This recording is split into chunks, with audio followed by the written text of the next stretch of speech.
Hello.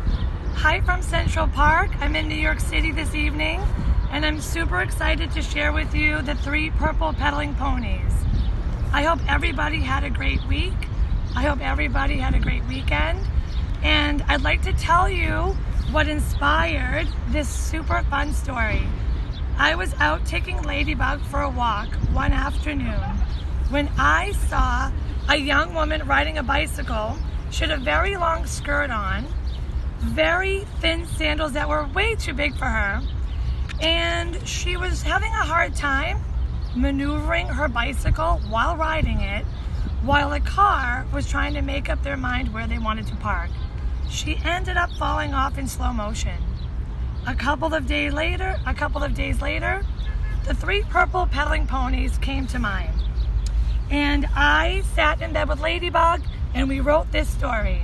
So we hope you enjoy it as much as we do. 3 purple pedaling ponies whose skirts were too long rode their 4-pedal bikes as they sang their songs. Earlier that day, they peeked out of their windows. Much to their surprise, it was a sunrise, and all they saw were peppermint skies. They knew their friends were tired of their hay, so off they went with a great big buck and a beautiful neigh. With their baskets piled high with bright green hay, each purple pony was ready for the day. The first pedaling pony, Penelope, sang, "Hooray, hooray, I love this day. I'm riding my bike through the green fields of hay. Hooray, hooray, I love this day. I saw 10 pink ponies out eating their hay." The second purple pedaling pony, Pennysock, sang, "Bumblebee, bumblebee, please fly away. I'm afraid you'll fly into my basket of hay. Bumblebee, bumblebee, you don't even eat hay. So why are you flying around me this way?"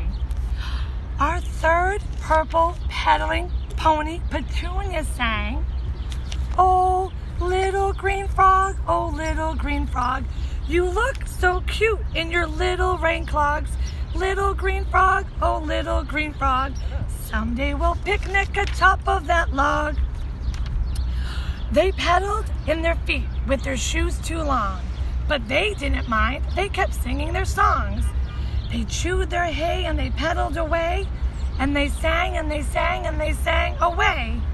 All over town they rode their bikes, up great big blue hills where the hikers hike, then down through the valleys in search of new treats.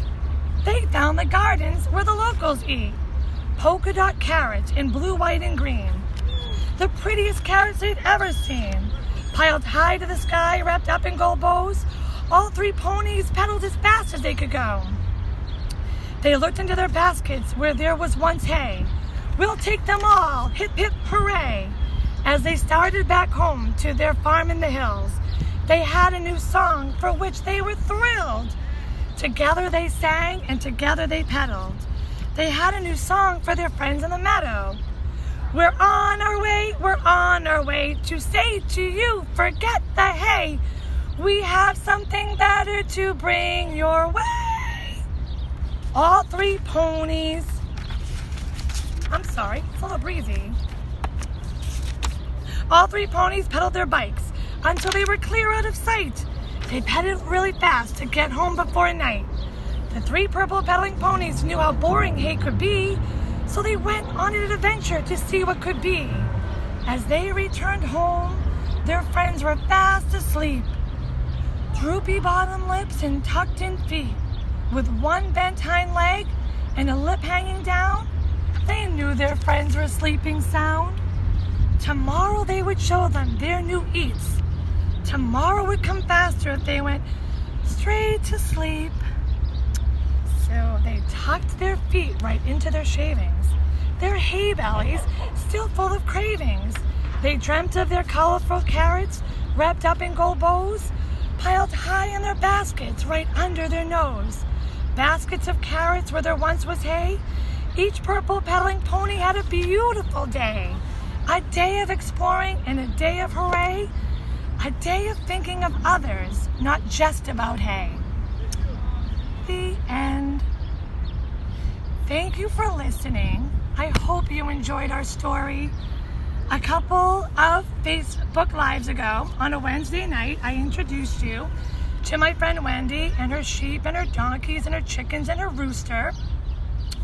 One thing I think I left out was that each night, when she says goodnight to them, I was there one day when we were tucking in her sheep, Furry, Fluff, Surprise, and Little Boy, and she looked at them and said, "Good night, sleep tight, get a good rest. Tomorrow's a big day." And I asked her why she would say that to the sheep. What was tomorrow? She said nothing, just tomorrow. So I'd like to leave you all with, get a good rest, get a good sleep, because tomorrow's a big day. And thank you for listening, and I'll see you next Sunday night. Take good care.